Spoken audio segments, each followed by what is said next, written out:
Eggwanga lya Kenya lyavaayo ne liwera okwokya amanda okuva mu bintu ebikola obutonde bw'ensi gamba ng'emiti. Bannayuganda bangi naddala ab'oku nsalo y'Ebusia guno baagulabanga mukisa ne bongera ku muwendo gw'amanda ge bookya nga bagatwala mu Kenya.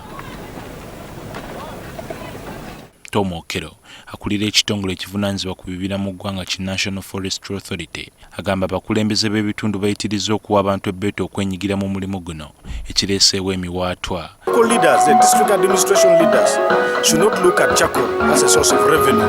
Many of them are licensing these charcoal burners to burn charcoal with impunity because they are looking at it as a source of revenue. Abakugu okuva mu ministry evunaanyizibwa ku butonde bw'ensi n'amazzi mu ggwanga bakkiriza nti kino kye kiviiriddeko akasana okwememula mu bitundu by'obuvanjuba n'amambuka ga Uganda nga kabula na kuzikusa kaweekwe eggangu. Most of the streams and the rivers, the water levels have gone down. Some rivers and streams have actually dried up. Okwogera bino babadde batongoza kaweefube gwe batandikidde ku ssomero lya Ngetwa Primary School mu disitulikiti ey'Erira nga bagenderedde okusimba emiti egiriyo mu bukadde 10 okwetooloola eggwanga lyonna.